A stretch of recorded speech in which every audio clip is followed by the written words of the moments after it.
personal brand. More and more brands are realizing, and I get them come to me, and the first thing I will say is they will work together. Like, it's 100%, one is going to amplify the other and vice versa. I think it's like, how do we work with creators in supporting their endeavors? We love working with people who are like, I'm obsessed with like vision boarding. Could I create an event with you? It's like, yes, like we love that. The brands that are there, like, this is our key metric. This is the call to action. The rest, it's up to you. Creativity, go crazy, be as authentic as you can, because, you know, we really need to drive views. That authenticity, I think, will be a very big trend. Stop thinking of the carousel as a photo dump and really think about it as a storytelling opportunity. Just, it's kind of almost like photojournalism in terms of, you know, the story you're able to tell.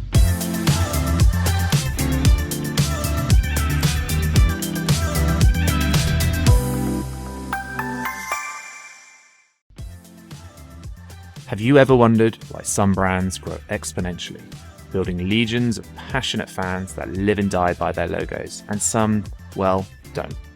I do, all the time, and that's probably because I'm a massive brand nerd, but I believe there's a secret sauce at the core of every remarkable brand, a formula that sparks the growth of passionate communities of superfans, building a business and a reputation that will last for years to come. My name is Paul Archer, and I'm a specialist in brand advocacy and word of mouth, having consulted for hundreds of brands on a topic. Hey, it's Verity here, your co-host of the Building Brand Advocacy podcast. In this podcast, we tap into the greatest marketing minds in the world as they share the exact tactics and strategies used to build the world's greatest brands, dropping actionable insights every brand builder can apply. We've got some incredible guests coming up, sharing insights and tips that can truly shift the marketing landscape. If you want to be the first to hear, make sure you hit that follow button. The more people following the show, the bigger and better we can make it. So if you're loving what you hear, don't forget to follow and spread the word. Thanks again for listening. It really means a lot. I hope you enjoy this next episode. It's time to learn and build brand advocacy. How do you see sort of content trends developing for 2025? Is anything standing out? Yeah, so I mean, we've seen a lot of brands move towards the broadcast channels and TikTok lives. And I think it circles right back around to that idea of co-creation and saying to the audience, we're not just going to shout messaging at you. We're not just going to keep serving you content for you to scroll and enjoy. We actually want your opinion now. A brand that we've referenced a lot when I was at Lounge was Refi, because they were kind of one of those brands to be in this aspirational space, but to try the broadcast channel, to treat it like an ongoing drip feed of, we want your opinion, we're working on this, what do you think of that? And then they took a bunch of regular consumers on a trip away, treated them like influencers. Yeah. You know, it's really a statement of, we want you to be part of our journey. Like, can you come along for the ride? And that's what Gymshark has always done, you know, with their lift events.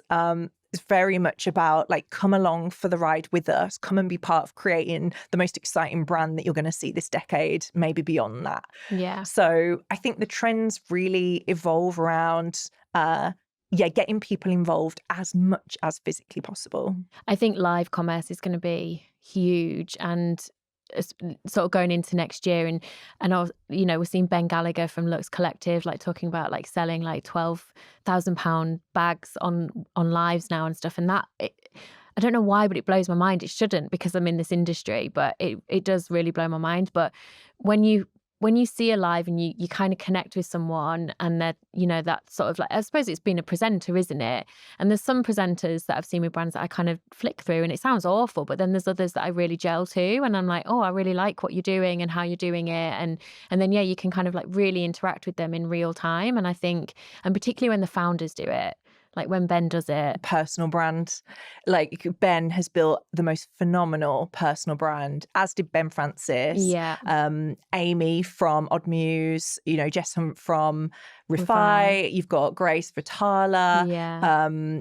There's so many examples of amazing personal brands, and that's probably another shift I'm seeing now. More and more brands are realizing, and I get them come to me just because of the following I've built on LinkedIn. Yeah. Will you help me build my personal brand? Because I'm launching a brand soon, or I've just launched a brand and I feel like they're going to work together. And the first thing I will say is they will work together. Like, it's 100%, one is going to amplify the other and vice versa. I don't think they're mutually exclusive tactics anymore. I think they are more and more fusing together. And, you know, traditionally we were just in like a broadcast world where you'd walk down the street, there'd be a billboard, there'd be this, we got shouted to. Now I love the fact that it's more conversational and I'm involved and I feel like I'm building things with these incredibly aspirational people. How do you kind of see the relationship between brands and creators evolving? And obviously we can tap into that co-creation piece a little bit more, but do you see anything else happening between that relationship? Yeah, definitely. I think there's so much happening that I think, one thing is really moving away from that more transactional relationship. I think consumers are just so savvy to like those posts where it's like, buy this notebook, or like, I'm obsessed with this hot chocolate. And it's like, you're obsessed with tea last week. Like, come on. I think that we're definitely kind of seeing that trend. And at Papier, it's definitely something that we're trying to move away from and to kind of think more authentically about the partnership we have with that person. So it might be supporting a life event for them rather than it just being like a paid post about something that's not relevant. So I think it's kind of moving more towards that partnership piece. I was on a shoot the other day. We were shooting our holiday campaign and we were using kind of a tastemaker and influencer as one of our models. And she was like, oh, do you know what's great? Like, I'm actually being asked to be a creative director on shoots. And I'm like, that's really cool. And it got me kind of thinking about it. And we're launching in the summer, one of our cohorts of customers is students, which is quite different from the rest of the year. But we sell a planner, which is for students. And I was like, we should have like Gen Z, like younger audience. We should have someone come and kind of support us with creative direction on the shoot. And I think that's what we're going to do for our kind of summer shoot next year. Because I think it's just a more interesting way of, it's getting that perspective that we might be missing. But it's also kind of, if they're also then telling their community about their experience working with us, I think it just makes the partnership with that person just more authentic and overall just like much stronger. So I think that we're kind of moving away to a more kind of mutual partnership together. And then I think other trends we're seeing is sort of the rise of different platforms. And I'm personally very excited about Substack. It feels like podcasting is back too. And I think it's like, how do we work with creators in supporting their endeavors? And whether that is their Substack. So could you become a headline sponsor for their Substack, or whether it's, an affiliate link in their Substack, or, working with them in their community building efforts. So we love working with people who are like, oh, I'm obsessed with like vision boarding. Could I create an event with you? And it's like, yes, like we love that. That's so much more interesting than kind of just this sort of inauthentic kind of paid ad style. Yeah. So I think that's kind of how I'm seeing it shift. And I think it's evolving really quickly, but brands who kind of keep up and are able to kind of maintain those relationships and conversations with their kind of key ambassadors and kind of connect with them in a more interesting way, I think will kind of win in that space. Absolutely. There's short form, long form, like how do brands tactically kind of like balance the two to kind of like dominate their niche? Because I mean, there's so much to think about across the two. Like even I'm like, what? Yeah, it's super overwhelming. I think the short way, or the TLDR, to think about short versus long is short form is a way to introduce a new audience. Always think of it as the door to your brand. Literally, someone knocks on your door, they quickly peep, and maybe they'll enter, right? So all your short form content needs to be very exciting. Those 3 seconds need to be really, really interesting, something highly entertaining, highly educational, highly inspirational, just really, really get that new audience into the door. So that's short form content. Long form content is all about depth of engagement. So here is someone, let's say you're a D2C brand within the fashion space, and it's that person that really cares about the fabrics and really wants to mix and match and really understand what's that perfect winter coat, and willing to watch a 10-minute video about, what are the different opportunities available to them. That's a long form, deep engagement. And that person, surprise, surprise, is more likely to buy and truly like engage with your brand.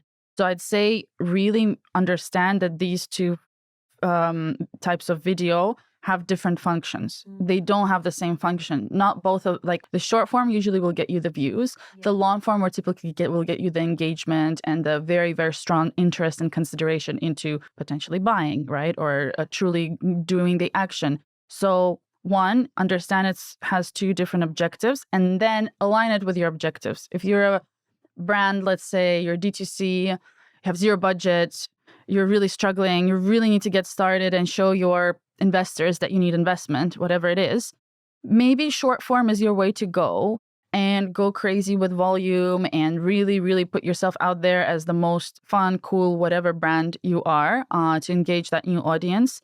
If you're a more mature brand, right? So D2C, let's say you're the Kurt Geiger, balance it out to appeal to your fun, cool new audience with short form. And then think of a show or something incredibly valuable with long form. So here, maybe weekly you do episodes with celebrities that use your brand. Maybe that's a way to appeal through entertainment. Or maybe with long form you do in-depth reviews that will be incredibly educational, valuable to your audience. Basically here, I'd say be very, very strategic on what kind of shows are very, very valuable for your audience. Really good examples and ideas there. And I've heard a lot recently actually about brands doing more around like these mini like docu-series type things. I'd love to see how they play about with it next year.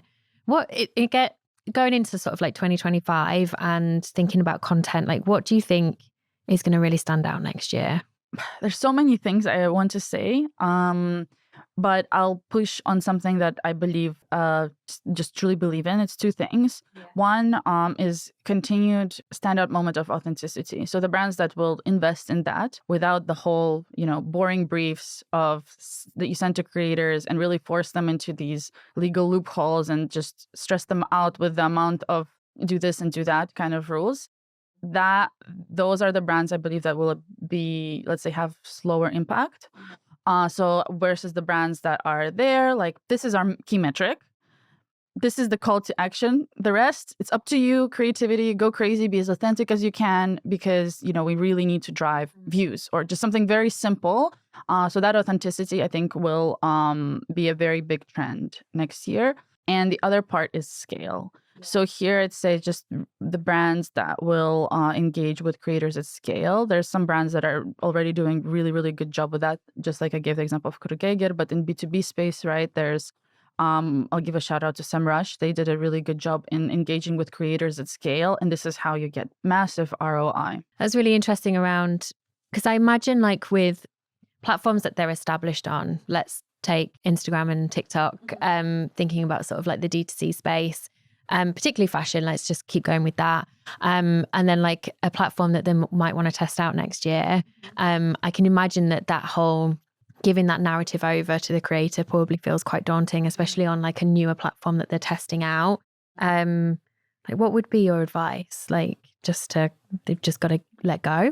You know what? I struggle with letting go myself on a personal, professional level. So I hate that advice. Yeah. So I'm going to try to frame it a bit better. Maybe create a process that allows you to let go. Yeah. So here it goes back to resourcing and investment. So if you don't have a full-time, I'm not saying they have to be full-time, but a person who has an influencer management project, for example, and it's not an afterthought after doing 5 campaigns and then as an afterthought, let's give them this influencer management. No. Think of it as this is a massive project we're investing in. This person, we might not have a massive budget for this, but this person has a very clear OKR or KPI, whatever we call it, objective.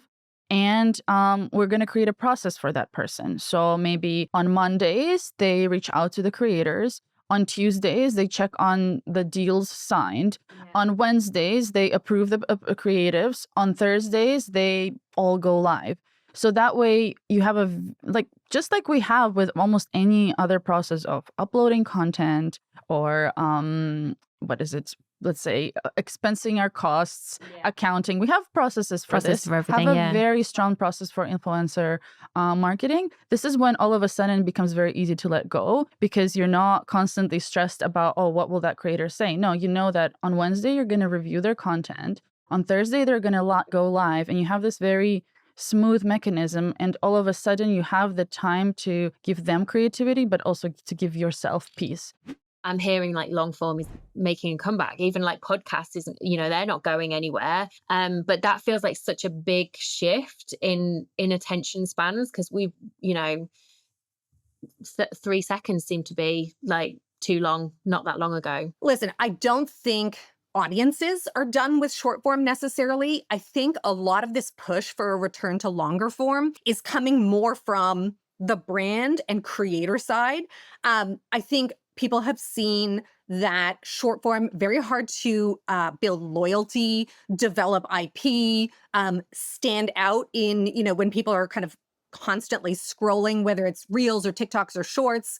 I think a lot of creators and brands and social managers and marketers are seeing that like it's very hard to form those deeper relationships through short form video. Great for capturing attention, not so great for maybe keeping attention or converting that attention into something else. So I think it's going to be a kind of a charge led by probably more creators and brands in looking at, okay, what is something that we can develop these deeper relationships? And I love that you said podcasts, because I was just thinking about it last night. You look at John Yushai, who's a YouTuber, and he does these great interviews, and he just talked to Casey Neistat, who's another kind of an OG YouTuber. And it was a 2-hour conversation. I was watching it last night, and I got to admit, I did play it on 2x speed because I was like, it's 2 hours. Like, I don't have 2 hours to sit here, but like, I did want to hear this interview. And so, and then there was like Joe Rogan, and he talked to Trump for 3 hours, which again, like I can't fathom listening to 3 hours, but maybe if you're playing it on, faster speed. But I do think that it kind of points to on the creator side, certainly they don't want to limit themselves. They want to go deep. Right. And so I think that's very interesting. I think the fact that there is an audience, whether they're like me and you're watching it on like 1.5x or 2x or whatever, I think it's going to be whatever is not short form. So that might be photos. It might be carousels. We know that Instagram just increased their carousels up to like 20 photos or videos. So kind of like a more, and I'm calling that swipe left storytelling, not a photo dump. I would stop thinking of the carousel as a photo dump and really think about it as a storytelling opportunity. Just, it's kind of almost like photojournalism in terms of, the story you're able to tell when people are going through a carousel. Podcast, mid-form, long form. One other thing too, and I'm not the only one championing this, but I do feel like I keep talking about it and I want other people to take it and run with it. Pinterest brought out collages. They did it. They actually did it in 2022. They had an app called Shuffles, which is kind of like a spin-off app. They brought out Shuffles, and Shuffles still exists, but they've reincorporated parts of Shuffles back into Pinterest with these collages. They've done partnerships with Nike that saw really great performance through this collage campaign. They just released something with Maybelline, which was, again, I think they were doing, what was it called? Collage remixes. That was it. So Maybelline did like a campaign, which was like a collage remix. And I think that this is really interesting. I think it speaks to, it's very different from, I don't know, like 5 years. I can't remember, whenever Marie Kondo was, kind of that era of like minimalism and paring things down. And this is like an abundance of things that you love, all kind of crammed and curated together. And one of the reasons, and that I keep going on and on about it, is like, not only is Pinterest is growing with Gen Z. Gen Z is the highest user of collages. They create more collages than anybody else. Instagram, recently we saw, I think it was a beta test that nobody was supposed to see, but this notification popped up of like, they're building a collage tool. Because we know when Instagram sees something that somebody else is doing and it's working successfully, they were going to be very quick to jump on that. So Instagram's testing it. Amazon just came out with collages for their creators. So the creator storefronts in the Amazon, influencer program. And so they actually just rolled out a tool as well. So I think, again, we're not done with short form necessarily, but I do think people are going to be looking for opportunities to do these other things and kind of create, I don't know, more meaningful, kind of like in-depth type content that really resonates with people. That was another episode of Building Brand Advocacy, the world's top brand building podcast. To find out more about building brand advocacy and how this podcast is part of a bigger plan for our brand building cookbook, then make sure to search for Building Brand Advocacy in Apple Podcasts, Spotify, Google Podcasts, or anywhere else that podcasts are found, and make sure that you click subscribe so you don't miss any future episodes. Thanks to Duel for sponsoring. To find out more, go to www.duel.tech, that's duel.tech. And on behalf of the team here at Building Brand Advocacy, thanks for listening.